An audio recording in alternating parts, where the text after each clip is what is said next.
Olá! Nesta aula eu vou apresentar os níveis de análise linguística nas línguas de sinais e vou usar exemplos da língua de sinais brasileira. As línguas de sinais começaram a ser estudadas como línguas naturais a partir dos estudos da década de 60, com a descrição da língua de sinais americana. Naquela época, Stokes propôs 3 parâmetros que organizam a formação da estrutura interna do sinal, que é o item lexical nas línguas de sinais. Os parâmetros propostos por ele foram a configuração de mão, a locação e o movimento. Mais tarde, nós temos mais 2 parâmetros propostos por Battinson e Friedman, que são orientação da mão e os aspectos não manuais.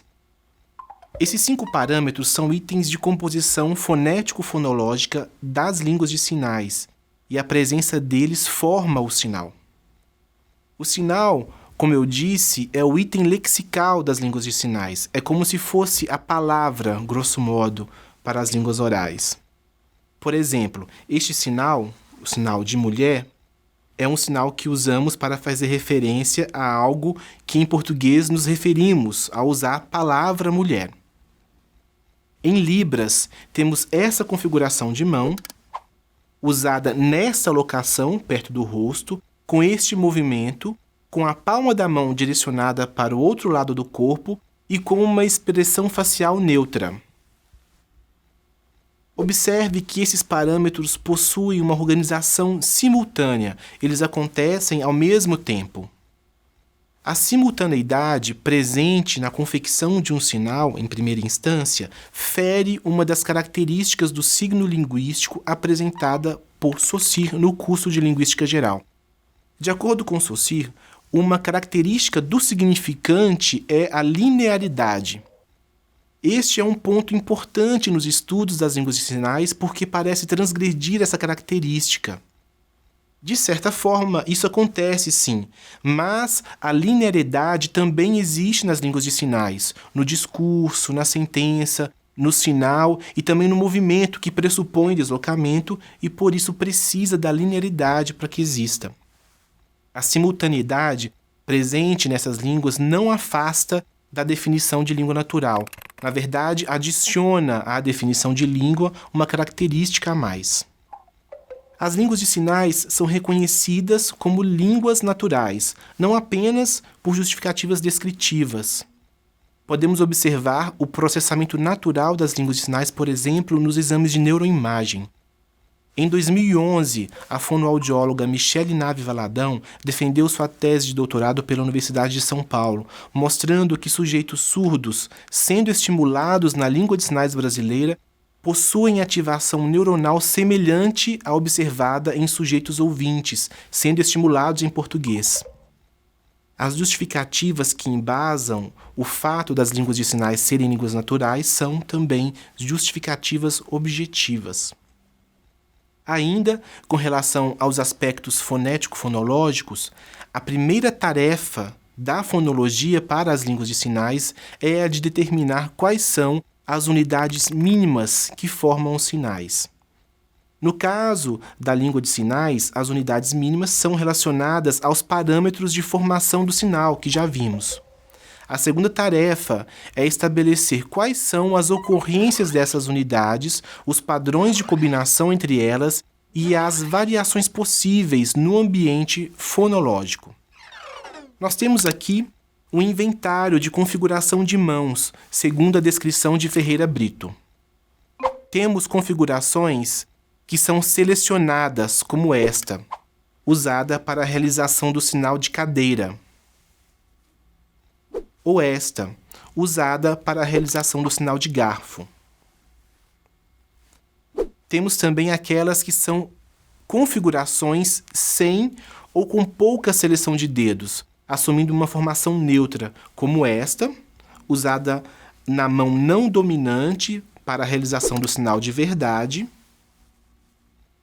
ou esta, usada para a realização do sinal de solteiro. Com relação ao movimento, temos 4 itens: o tipo, a direcionalidade, a maneira e a frequência do movimento. com especificações para cada um desses 4.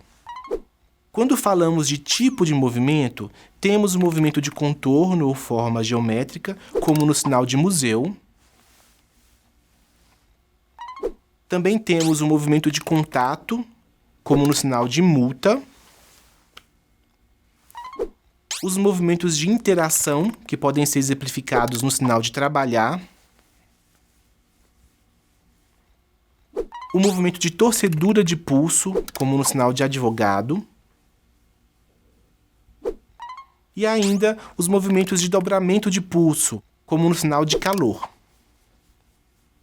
E, finalmente, o movimento interno das mãos, que nós podemos observar no sinal de viajar. Para a direcionalidade, temos os movimentos que são direcionais e os movimentos não direcionais. No caso dos movimentos direcionais, eles podem ser unidirecionais, como no sinal de viajar, ou bidirecionais, como no sinal de organizar. Com relação à maneira do movimento, temos a qualidade e a tensão. E com relação à frequência, podemos ter os movimentos simples, como no sinal de noite, ou movimento com repetição, como no sinal de sempre. Com relação à locação, nós temos sinais que são realizados em partes do corpo, com ou sem contato, como na cabeça, no sinal de ideia, no tronco, como no sinal de sentir, ou na mão não dominante, como no sinal de último. E temos sinais que são realizados no espaço neutro, sem contato com o corpo, como acontece no sinal de trabalhar.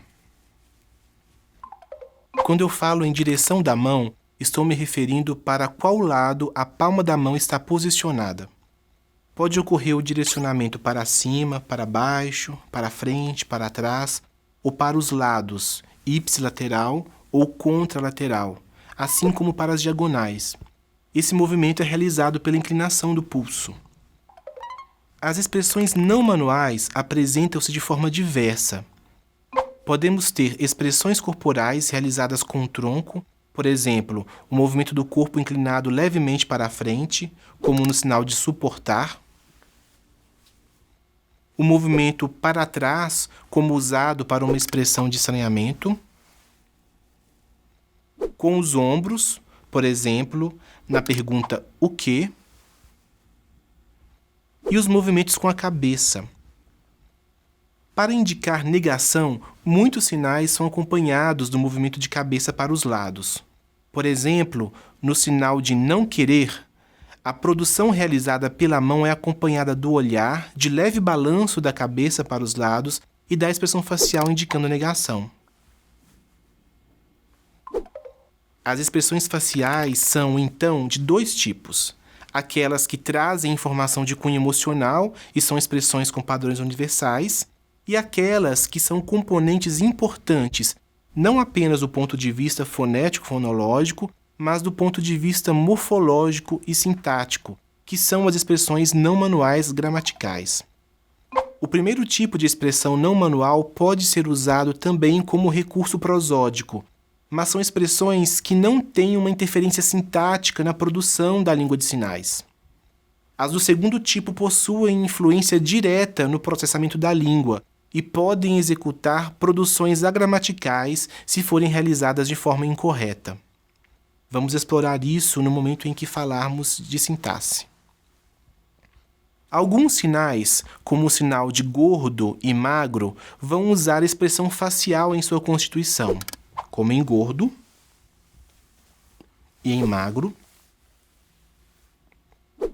Ou, de acordo com alguns estudos, a diferenciação de pares nome-verbo pode estar relacionada ao uso de uma expressão facial específica para que a distinção seja realizada. Com isso, entramos na descrição do nível de análise seguinte, que observa as menores partes compostas de sentido, que é o nível morfológico. De acordo com quadros, nós temos algumas restrições quanto à formação do sinal, ou seja, temos condições para a formação do sinal. Uma delas é a condição de simetria, como, por exemplo, quando as mãos assumem configuração de mãos selecionadas e iguais, possuem o mesmo ponto de articulação e executam um movimento alternado, como no sinal de trabalhar. As mãos também podem assumir configurações diferentes. Nesse caso, pode-se observar uma relação de dominância, na qual há uma mão dominante e uma mão não dominante ou passiva. A mão dominante possui configuração marcada e se movimenta, enquanto a mão passiva não possui uma configuração marcada e nem movimento, e é sobre ela que o sinal é produzido. Isso acontece, por exemplo, neste outro sinal de noite, ou no sinal de verdade, onde eu tenho uma mão dominante e uma mão não dominante. Essas restrições na formação do sinal ocorrem por causa das limitações perceptuais que possuímos com relação à visão e também por causa da capacidade de produção motora. São itens que vão restringir a complexidade da execução dos sinais para que eles sejam facilmente percebidos e produzidos. São condições determinadas pelo processamento neuronal e processamento motor. O resultado disso, então, é uma maior previsibilidade da formação do sinal e um sistema de complexidade controlado para a execução dos sinais. A economia da língua também ajuda no estabelecimento dessas regras. Liddell apresenta algumas regras para a formação de compostos, como a regra do contato, que ocorre quando um movimento que seria realizado se transforma em contato fixo, como no sinal de escola, composto por casa e estudar. Ou a regra da sequência única, com a eliminação do movimento interno de repetição, como no sinal de fim de semana, formado pelos sinais de sábado e domingo. E a regra da antecipação da mão não dominante, em que a mão não dominante antecipa o direcionamento para a sua locação durante a execução da primeira parte do sinal pela mão dominante, como no sinal de acreditar.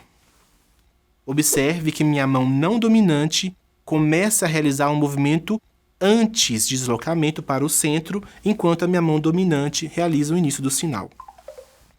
O último nível de análise que vamos ver aqui é o nível da sentença. A organização sintática das línguas de sinais é notadamente espacial. Segundo Quadros, o estabelecimento nominal e o uso do sistema pronominal exercem grande influência na disposição dos constituintes para a formação das frases.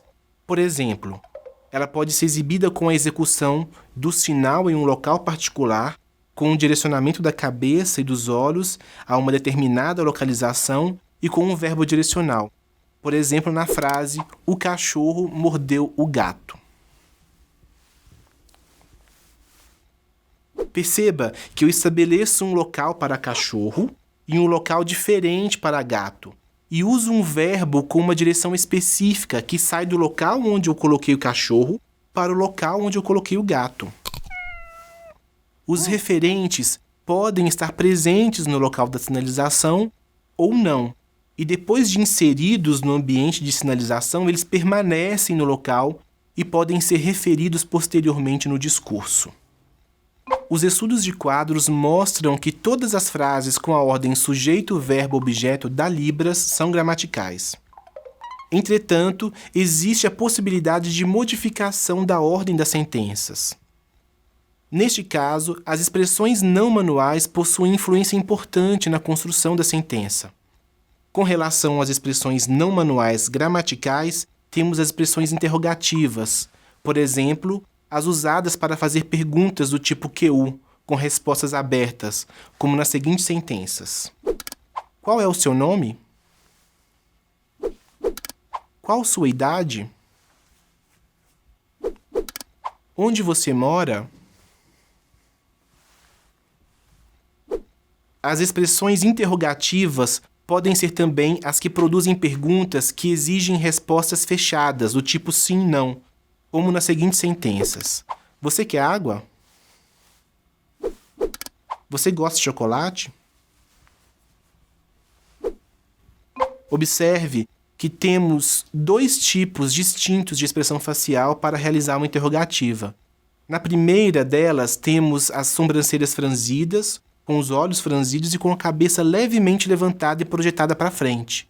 E na segunda, temos os olhos abertos e a cabeça um pouco abaixada. Existem ainda as expressões negativas, as expressões de concordância gramatical, as expressões de marcação de foco e as de marcação de tópico. Esse foi um panorama a respeito dos estudos em análise linguística da Libras.